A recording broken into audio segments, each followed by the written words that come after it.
Peace and love, peace and love. What's going on, family? I hope everybody is well. I am definitely doing well. So today I want to come to y'all to talk about the nervous system because at the beginning of the year,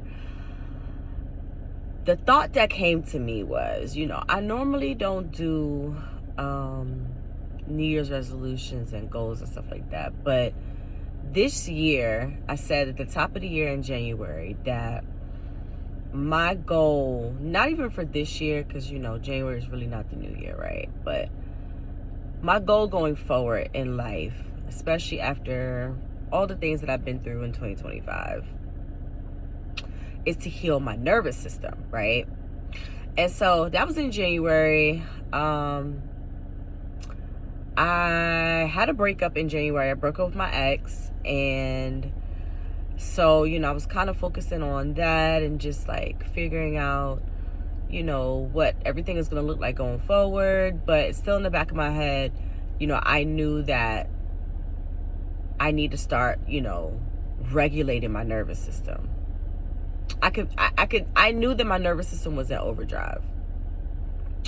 And so I never have really looked into specifically the nervous system and exactly what it does in the body and the vagus nerve and all of these things, which I've heard them in the past, just doing spiritual research. But, when the student is ready, the teacher will come, right? So I guess it just wasn't my time at the time to really know, what everything was and how the nervous system was connected.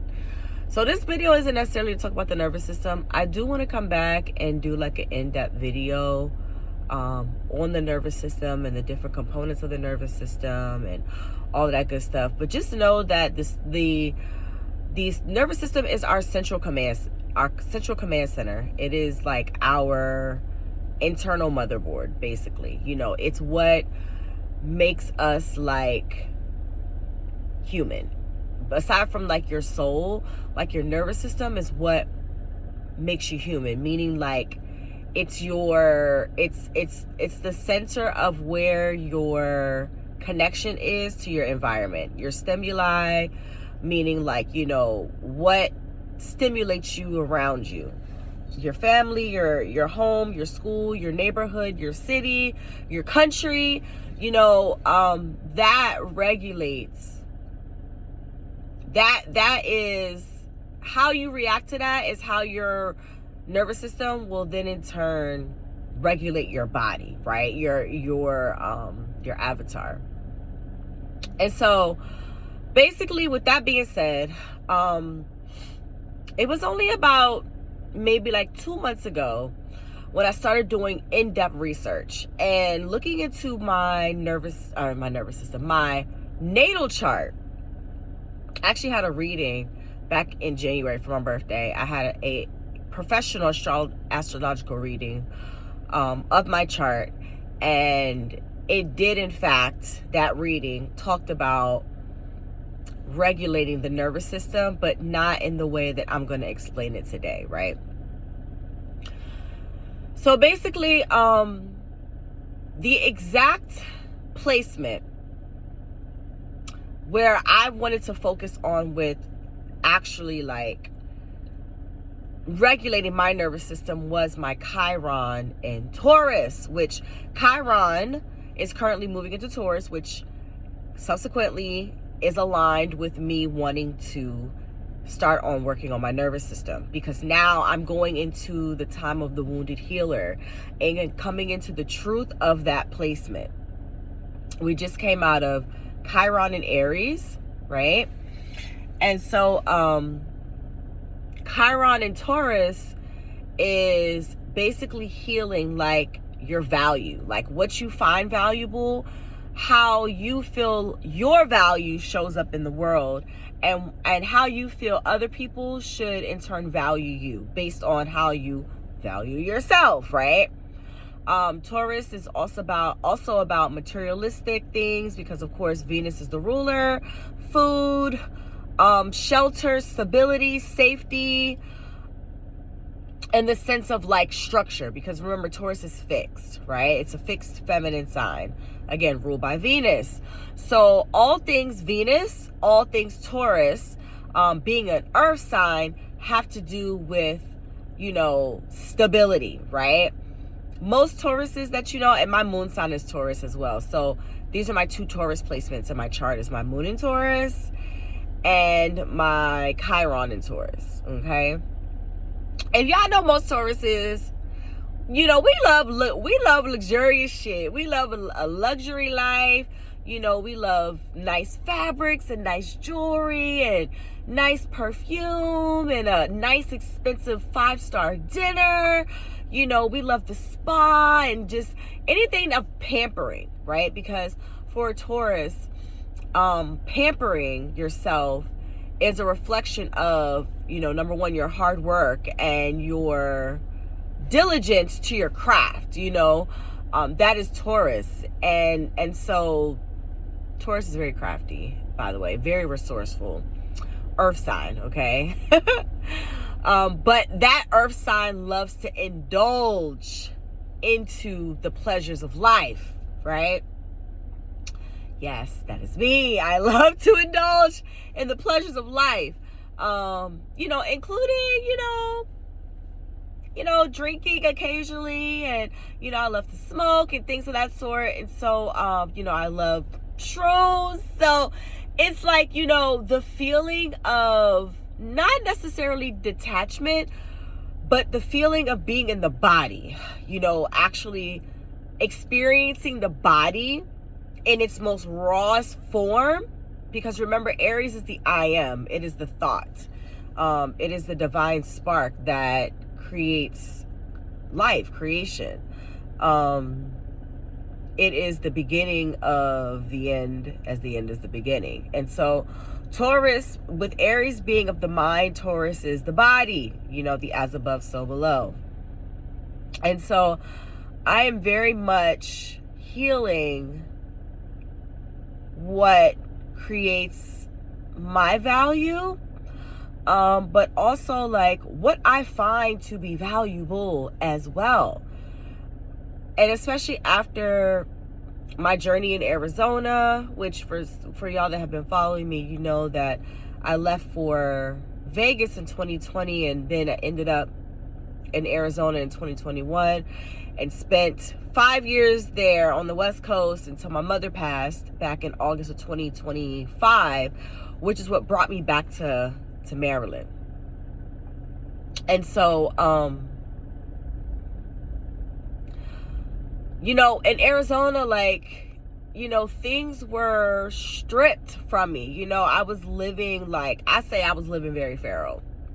But I was definitely running with the wolves out in Arizona. And so the things that I normally valued, which, you know, luxurious life, you know, good food and all these things, you know, I was doing all that shit before I left.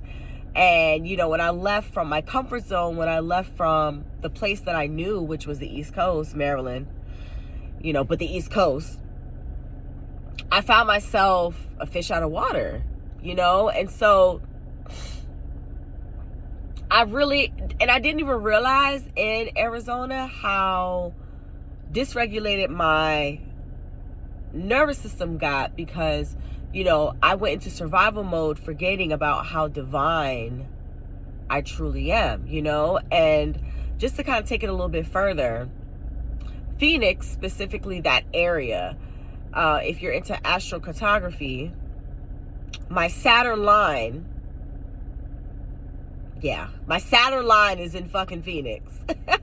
So of course, you know, with my ruling, as my chart ruler's son, my son is Capricorn. Saturn is, you know, one of my biggest lessons in life, which is my normal operating system. And so what I realized is that, you know, I have like this addiction to suffering and wanting to put myself in these very precarious situations that lead to me having to like destabilize myself to stabilize myself in very like traumatic ways, okay? And being in relationships that are unbalanced is one of them, if that fucking makes sense, right? So that's kind of like where I'm going with that, because I realized when my mother passed, and I know I'm kind of going back and forth, but I'm kind of just trying to bring all this together in a short, concise way. But when my mother passed, I really realized how much of a fixer I was, because my mother, even in her death, you know, she was still fixing people's lives. You know, she was still contributing to being the crutch for a lot of people. And I realized that I, in fact, inherited that trait from her, because this is the way that I showed up in relationships. I showed up in relationships in a way of where I wanted to, you know, be a stabilizer and a fixer. And that's when I realized that my Taurus, you know, if I'm in an environment with you, like, and we coexist together, I'm going to want to bring stability to said environment, because for my comfort, for my stability, to regulate my nervous system, these are the things that I need in life. But I realized that if that can't be reciprocated in relationships, then it's going to become unbalanced. And this is when my nervous system becomes dysregulated. And the way I react to stimuli, right, is to continue to indulge in that addictive behavior, because I have like a suffering kink. Is what I'm basically like realizing. And I think that a lot of us as women, especially like Black women, you know, women of color, just women in general, but I feel like a lot of women, we tend to have, I mean, I think people just in general do, just because of how we've been domesticated and programmed to be, you know, good law-abiding citizens. You know, we're always wanting to put ourselves on the cross, you know, aka Jesus Christ. Okay, hello, follow me. We're always wanting to put ourselves on the cross and be the savior for the system, you know, for humankind, right? Mankind, excuse me, for mankind, which, you know, a lot of times we, instead of self-preserving, we will self-sacrifice instead. Okay, again, the polarity of things. It's still about self, but it's you putting yourself in precarious situations, again, that take away from your own sovereignty, or from said sovereignty, because I'm even discovering things about sovereignty, right? But either way, I'm realizing that the nervous system, because it is regulated by ego, or the ego regulates nervous system, however you want to see it, but I believe that the nervous system, it regulates ego. But, you know, we tend to get like this big ego, and like, you know, I can save the day, I can be the savior, I can be the hero, you know, for people, your family, you know, the system, and not even realizing that doing all of this stuff, y'all are like, seriously, we are seriously neglecting ourselves. And this is how our nervous system gets dysregulated, because you're continuing to pour into everything outside of you instead of directly and deliberately pouring back into yourself and being self-preserving and being selfish. Because that's the only way that you can love your neighbor as thyself, right? Your neighbor is a reflection of you, and you are a reflection of your neighbor, right? So that's to say, like, if you're out here and you're just mistreating yourself, most likely you're going to, in a way, damage other people, especially if you are interfering with somebody's karma, or you are taking away from somebody's ability to be codependent, because you are making them dependent, right? And so how does that show up in life? Well, the system is dependent on us. This is why one of my last few videos was about decentering patriarchy, because patriarchy, living in a patriarchal system will in fact oppress your nervous system. And because the patriarchy has fed us lies through indoctrination and through programming and through socialization, we are realizing, a lot of us are waking up to the fact that, you know, life is not but a dream. Life, this shit is but a dream, but it's a dream within a dream as reality within a dream. And so what I mean by that is like, we are creation creating within creation. The 3, the 6, and the 9, right? That is your avatar, or excuse me, that is your Merkaba that is housed within your Merkaba, being the seat of your soul, or where your little your little Martian, right, navigates the spaceship within you. That's your divine light, your divine spark. That's your soul. That's your essence, right? The patriarchy deliberately uses narcissistic tactics to override your nervous system. And this is how you become programmed, and how you become indoctrinated, and how beliefs are fed to you, which create fear. And fear is the gift that keeps on giving, because if you're fearful, you're going to pass that fear on to others, and so on and so forth. And this is how our parents programmed us and indoctrinated us into their system, is because they were indoctrinated and their parents were indoctrinated, and so on and so forth. And so yes, the nervous system can be genetically passed down from generation to generation. This is how you create generational curses, and how you create generational ties and quantum entanglements, because you become interfaced with bioweaponry, biotechnology that is in fact ruled by the system, by narcissistic people. Because people are narcissistic. They are indoctrinated by a narcissistic system, which in turn makes them narcissistic, which in turn feeds their ego, and then they go out looking for energy to harvest, to keep that ego boosted. I hope y'all are following me here. So all of that research and realization led me to deeper research, which led me to Gnosticism.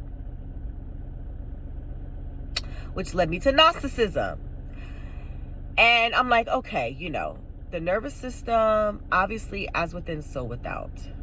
And so we have a nervous system that is operating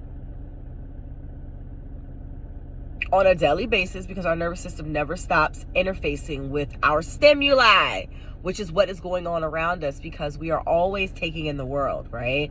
And I don't even want to get on phones and technology and TV and all that stuff, because that's a whole nother download in itself. You know what I'm saying? Because TV, this is how marketing tactics are done, because everything is a play on your nervous system. Remember, your nervous system is how you interface with stimuli, period.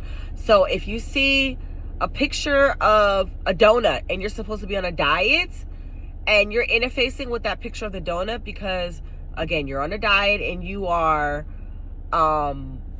removing yourself away from a specific eating behavior, your nervous system is already used to consuming that donut and those sweets, right?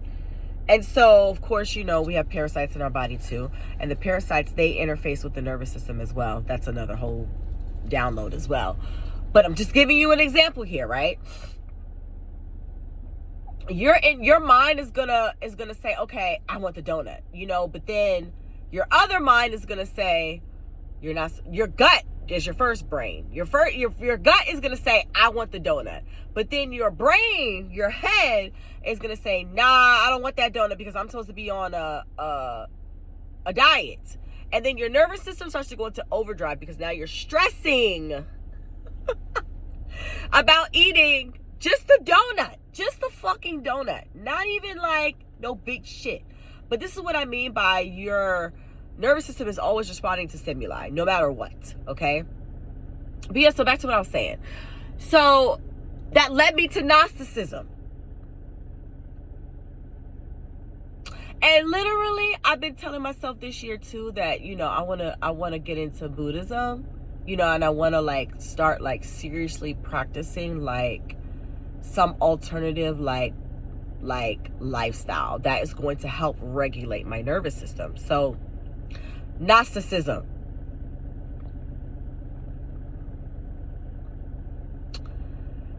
Man. So I was watching a video the other night of the Gnostic, about the Gnostics, and I'm not going to get into the history of the Gnostics. All that information is out there for y'all to go and to check out. You can look this up for yourself. But I actually, back when I first like had my awakening, I heard about Gnosticism. And like there was this guy that like was basically like trying to holler at me, and he was like, I'm on the Gnostic shit, and you should come and we can, flourish together and all this stuff. And I was just like, I don't even know what the fuck. Like, I don't even know what the fuck's going on. Like, I'm still in my awakening, and so we never like pursued anything. But, it's funny how things will come back around if you're supposed to catch it, like a boomerang. And so here I am researching Gnosticism and realizing that a lot of the things that we speak about in the spiritual community have to do with the teachings and the practices of Gnosticism, right? Which also Sophia, the thought of Sophia, because Gnosticism is an ism, which means that it is a philosophy, right? It's a thought, right? Just as, Christianity is a thought, Catholicism, it's all, these are all philosophical thoughts based on, based on life, based on being lived, all right, living in your skin. And so basically the Gnostics studied the Bible, and they realized that, okay, this Bible is not like a historical book. It is, in fact, a metaphorical book that has been written to teach you about your body, and about the below, right? It's connecting the as above and so below, and integrating those two concepts together within the body. Basically is what they say the Bible is. Like, the Bible is basically a manuscript to self. It's a codex to rising up through your chakras into your highest self, into your Christ consciousness, right? And so that's basically like the gist of what the Gnosticisms taught and they believed, right? And so one of the things that the Gnostics also speak about is the archons, right? The demiurge and the archons. And I heard about these archons and I heard about the demiurge, and I'm like, nothing is outside of us. Nothing is outside of us, okay? Even your nervous system, if you look at your nervous system, if you like look at like pictures, if you go online and say, look at the nervous system, right? And there's pictures out there that compare the nervous system to a tree. It looks exactly like the roots on a tree. It literally, we are a reflection of fucking nature, okay? And your nervous system is basically a tree. It's literally you are the living tree. You are the tree of life. That is you. That is us, right? And so the Gnostics were talking about they talk about the demiurge, which the demiurge, based on, because Carl Jung also did like, and then I have to get into Carl Jung because shit, like it's not even, this is like, I feel like this is a rabbit hole that's going to actually end somewhere, right? I truly do. But Carl Jung did his own analysis on, different religions and stuff like that. But as far as the Gnostics are concerned, the demiurge, he basically explained as your lower self, the parts of you that want to self-sabotage, basically. Like, it's a collective consciousness, the demiurge. Just like, is it called the plethroma?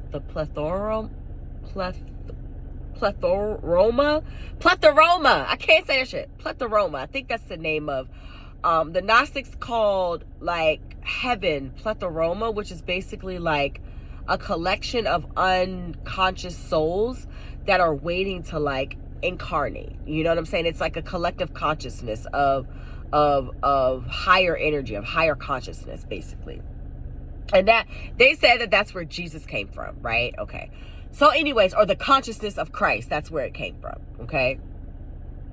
But anyway, so Carl Jung put some, because again, the Gnostics said that these are not people, that they are metaphorical ways to explain the different parts of consciousness and how your body interacts or interfaces with said consciousness. Okay. And so the demiurge is a lower state of consciousness, or like your lower state of ego is it's like your ego, but like at its worst form. That is like the demiurge. Okay. And then the archons, the 7 archons, there's probably more, but I'm focusing on 7 archons that aligned with the 7 major bodily organs, which we also know there's 7 days, and there's 7 continents, and there's circle 7, there's 777, you know what I'm saying? And so there's 7 chakras. So, 7's a big number. It's a number of perfection and the establishment of spirit. That's what the number 7 from my research is, and you can add on your meanings or whatever you want to do. But specifically talking about the archons and how they are a direct reflection of what's happening in your body, which those 7 archons would technically be like the gatekeepers of said 7 deadly sins. Okay? Because the 7 deadly sins are nothing but the 7 archons that arc themselves over you on a daily basis. Archons. It's what's over your head. It's what's it's over your magnetic field. Okay? And so this shit be getting good. This shit be getting fucking good. So the demiurge, the urge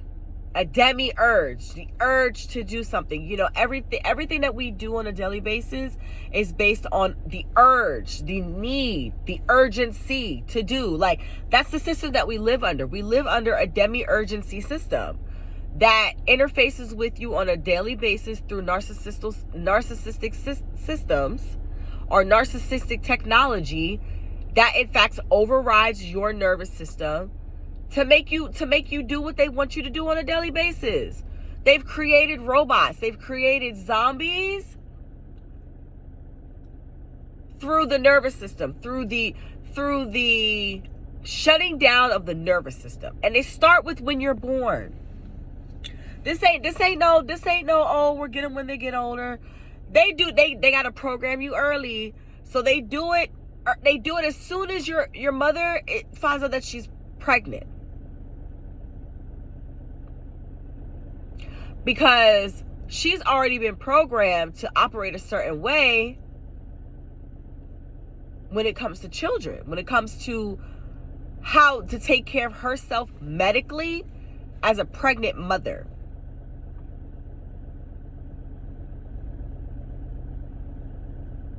Yeah. So I think I'm gonna end it here. I think I'm gonna end it here and just say, I'm really coming into figuring all this thing out, and not saying that, I'm gonna figure it all out, because there's so much more that I don't know. But I do know that I am getting on the path to being the observer in life, following the middle path, following the middle way, because you can't be too far on the left and you can't be too far on the right. You have to be in the middle so that, as you're walking your path, you're observing what's going on around you. You're not taking it in. You're not accepting it as truth. You're not accepting it as blasphemy. You are taking things from, this is why I call myself a pantheist. I study pantheons. I study schools of thought, and I put it all together. Because why do I put it all together? I put it all together because everybody has a piece of the puzzle. Everybody has an answer to the truth. You know, everybody has a truth. You know, you can thank the Tower of Babel for that.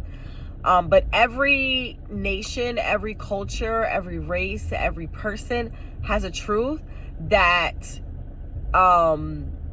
that pours into the collective truth, right? That is the age of Aquarius. That's what the age of Aquarius is about. It's about what I know. It's about what you know. It's about what they know.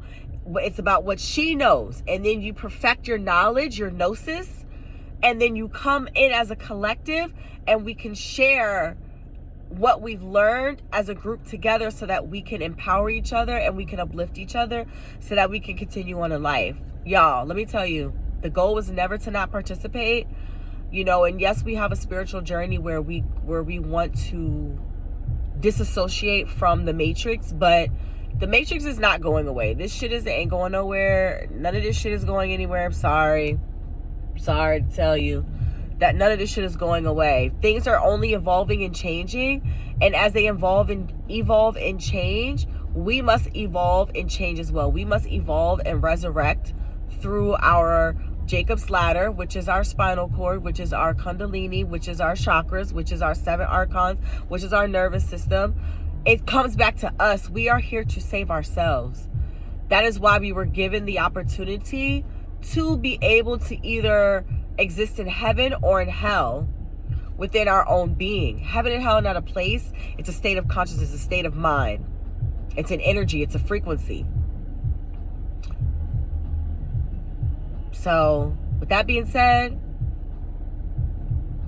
I'll be back with more. All right, y'all. Peace.